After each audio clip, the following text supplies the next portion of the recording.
My brother and I have been close since we were kids. Even after we became adults, until he got married, we often spent our weekends together. Years passed since he got married. One day, when I assumed he was living happily, I received a shocking message from him. "I'm being accused of an affair I know nothing about, and they're demanding compensation in the divorce court." It seemed that my sincere and earnest brother was being sued by his sister-in-law. I immediately headed to my brother's house. My name is Ava.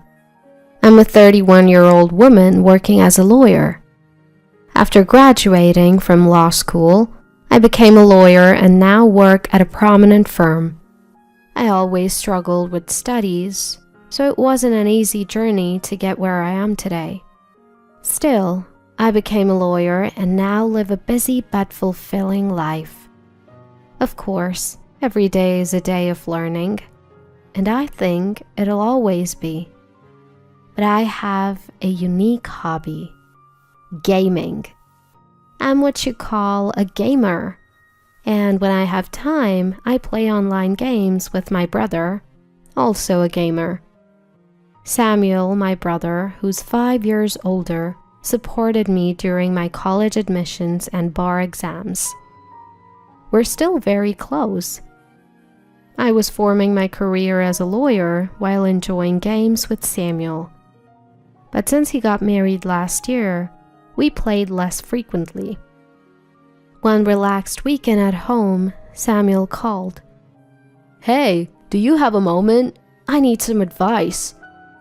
It was unusual for reliable Samuel to ask for guidance. Though surprised, I listened closely.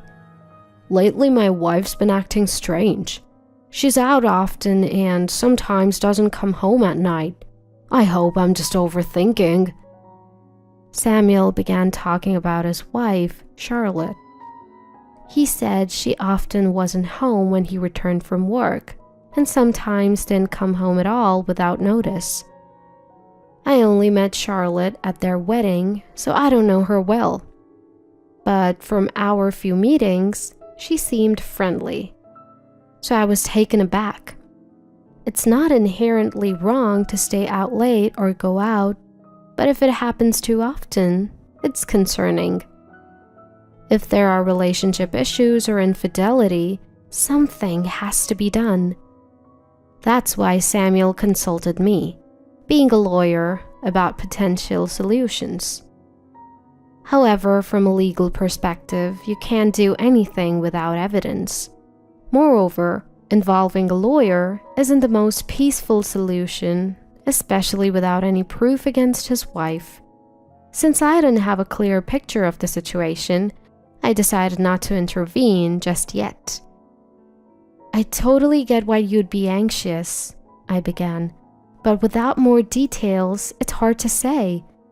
There's a chance she might just be out having fun. If you really want to know, our office is partnered with a detective agency. I can introduce you if you like." Right now, there was little I could do. However, if Samuel was truly concerned, I thought it might be best for him to look into it.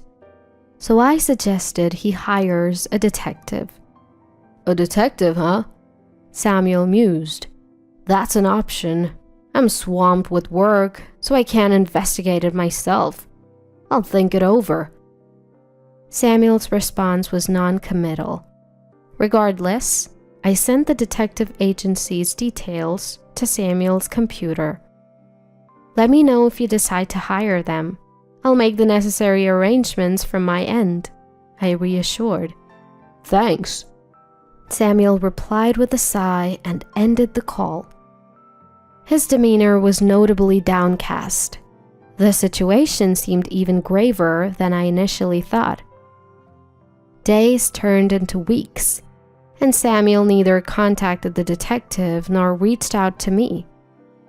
Was he too busy, or had things settled down with Charlotte? Eventually, I decided to check in with him. "Samuel, how have you been?" Any updates on the situation with Charlotte?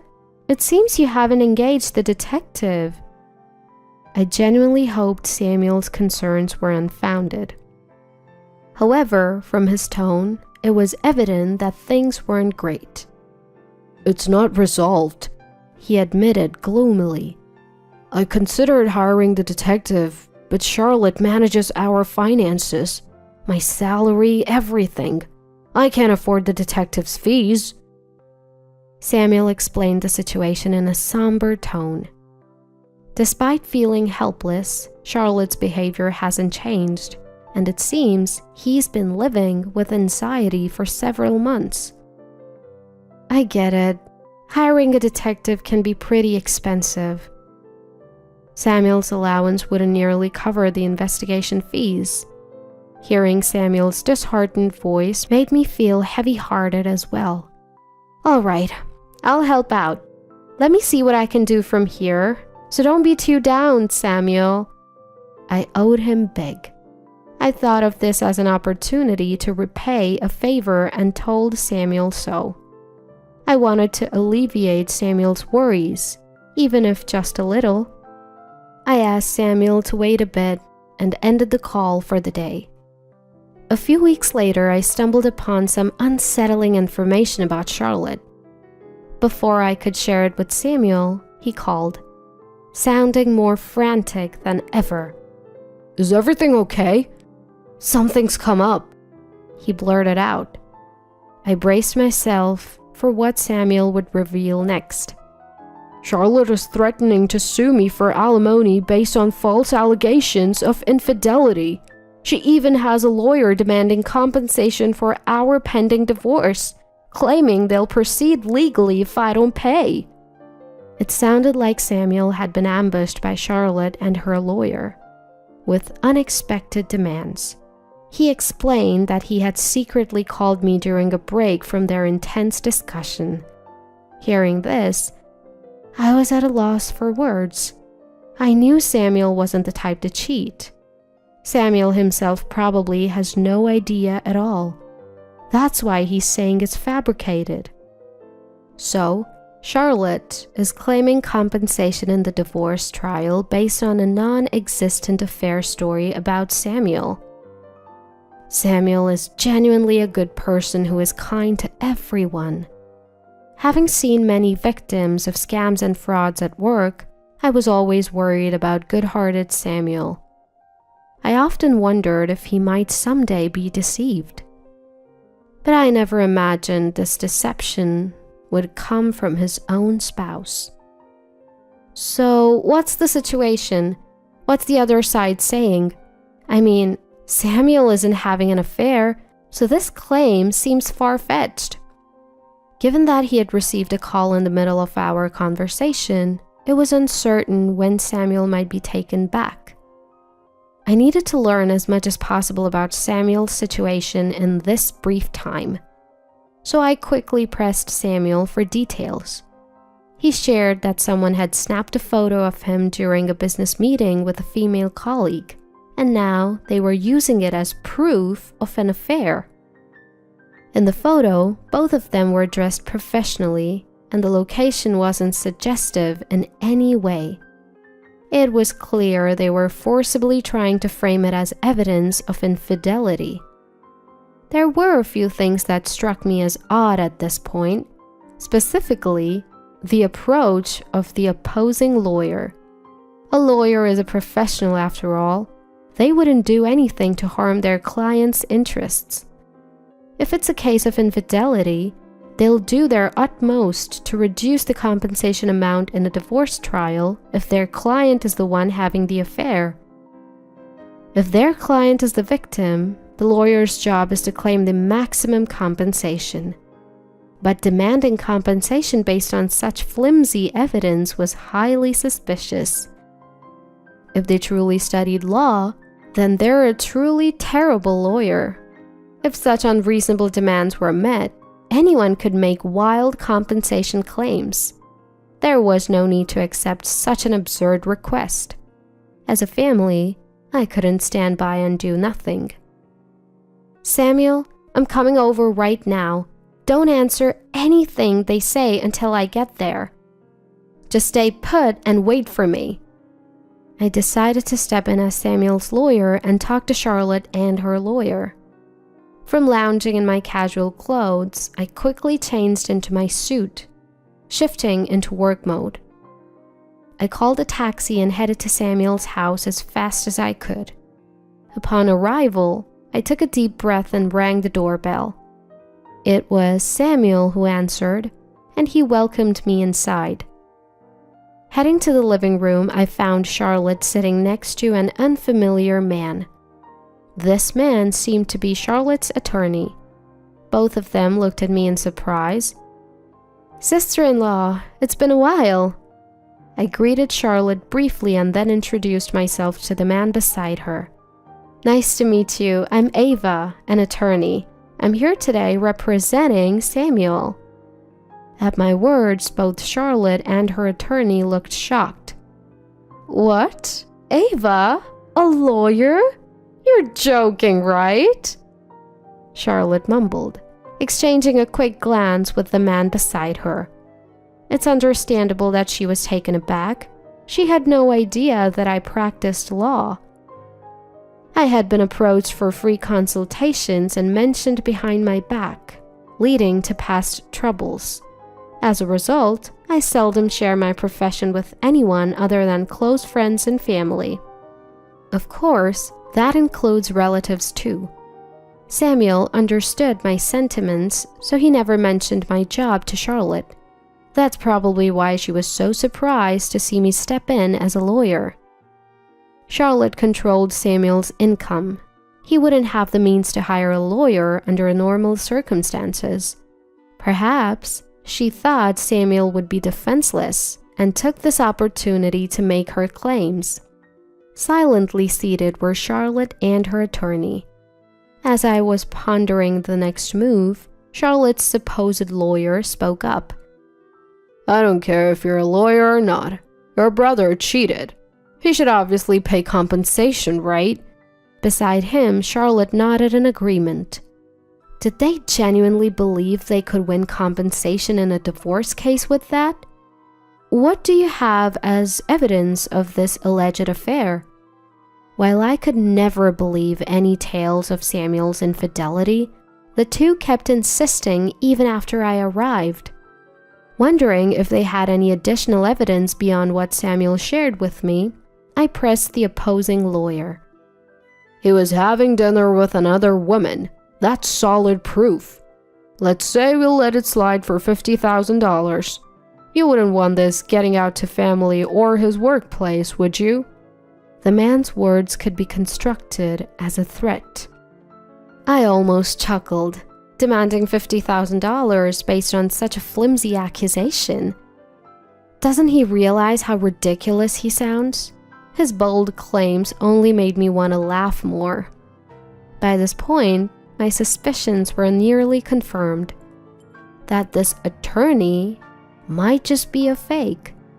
Despite being a so-called attorney, he had employed what seemed like threats against Samuel, something that had caught my attention from the start.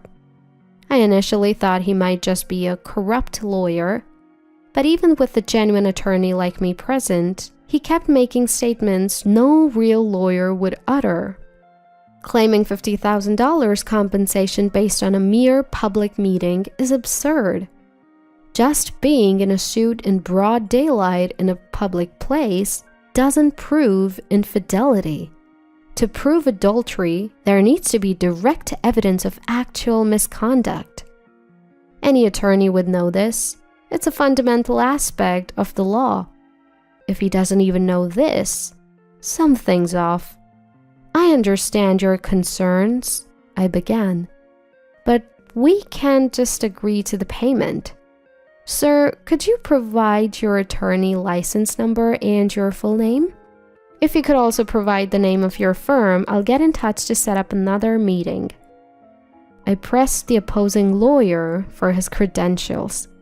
As expected, he began to falter. "I can't quite remember my license number right now. I must have forgotten. Please contact my wife for appointments." Forgetting one's own attorney license number? That's unimaginable for a real attorney. It's clear he's trying to deflect and quickly exit the situation.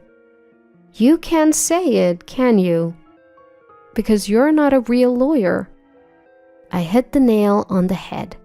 I thought he would admit it now, but he defiantly countered. What are you talking about? That's absurd. I could sue you for defamation. If he could, I wished he would. I couldn't help but burst out laughing. If you're genuine, then tell me. A trustworthy attorney wouldn't hide their identity. And a real attorney wouldn't threaten to sue over such a minor issue. I replied with a smirk, leaving him speechless. The tables seemed to have turned. Both Charlotte and the imposter attorney looked defeated. Now, the ball was in my court. Mr. Fake Attorney, aren't you actually Logan, sister-in-law's former classmate? You work in sales, don't you? Hearing this, the two of them looked up in shock. Samuel, who had been quietly watching the exchange beside me, looked at me in surprise. You're not an attorney. Your sister-in-law's affair partner. It wasn't Samuel having the affair. It was you two, wasn't it? Am I right, Charlotte? Everyone in the room was taken aback by my revelations. The sudden appearance of an attorney who knew everything must have been startling. I had been consulted by Samuel, and after learning he couldn't afford to investigate, I took matters into my own hands. I couldn't stand seeing Samuel so distressed. An investigation revealed Charlotte's affair. I had been informed of every detail about the man she was seeing, including his identity. When I arrived at the house and saw Charlotte with the man next door, I was equally taken aback. Turns out, the man who claimed to be Charlotte's lawyer was actually her affair partner. I had done my homework. I let them know I had plenty of evidence of Charlotte's affair and reminded them that Charlotte and her partner would be the ones paying compensation. So, are you still planning to claim compensation from Samuel? Upon hearing my question, both Charlotte and Logan silently shook their heads. I'm so sorry. I never meant for any of this to happen. Please forgive me. Perhaps realizing she would be the one paying, Charlotte's tone shifted to remorseful and apologetic. Logan, seeing Charlotte's demeanor, gave a slight nod of his head. Charlotte then began to talk about the fake affair. It seemed Logan had expressed his wish to marry her, and she had felt the same way. They decided to fabricate an affair to push for the divorce. The idea of also getting compensation money seemed like a good plan to her. It baffles me how someone could think, let alone execute, such a plan. Then Samuel, who had been silent till now, spoke up. You betray someone and try to frame them with a crime. You think just saying sorry will settle it? I've always trusted you as my wife, so be prepared for the consequences of what you have trampled upon. Samuel spoke calmly, but with palpable anger towards Charlotte. He was right. A mere apology can't make up for such deceit. You might not be aware, but claiming to be a lawyer without a license is a serious crime. You could face jail time or a hefty fine. And Logan, you're implicated too. There's no escaping this. Upon hearing this, both of their faces turned pale. It seemed they hadn't anticipated the gravity of the situation. Charlotte, in a frantic tone, said, I'm so sorry. Please forgive me. I didn't know. I truly apologize. Logan quickly stood up from his chair and also began to deeply apologize. I'm truly sorry. We didn't think it through. Please forgive us. Their fervent apologies were a stark contrast to their earlier demands. It was a foolish display. "I don't care what happens to you two. I'm reporting this," Samuel declared. It's often said that the kindest people have the fiercest anger. Samuel, without a second glance at the desperately apologizing duo, went on to make his report. "Wait, please! Just spare us that!" Ignoring their pleas, Samuel called the authorities. In the end, both were arrested. They eventually faced prison time. In the end, Samuel and his wife divorced, and the compensation from the divorce settlement offset any other financial matters. They agreed to have no future interactions. Charlotte was left without any defense, reduced to just tears. They tried to benefit by deceiving others and falsely accusing them. It was indeed a case of facing the consequences of their own actions. Regretting now is too late, but hopefully they would change for the better. After the divorce, Samuel seemed to have regained his old spirit. Ever since getting married, Samuel and I have been enjoying online gaming, something he had set aside for a while. After the whole divorce debacle with Charlotte, Samuel moved out of the room they shared and started anew in a different place, trying to shift his feelings and begin a fresh chapter. For a while, he seemed to have lost trust in people and kept his distance. But lately, I've noticed he's been slowly venturing out for meals with friends. Once Samuel feels a bit more settled, I'm thinking of introducing him to some of my trustworthy friends. More than anything, after all the hurt he's been through, I want Samuel to find happiness.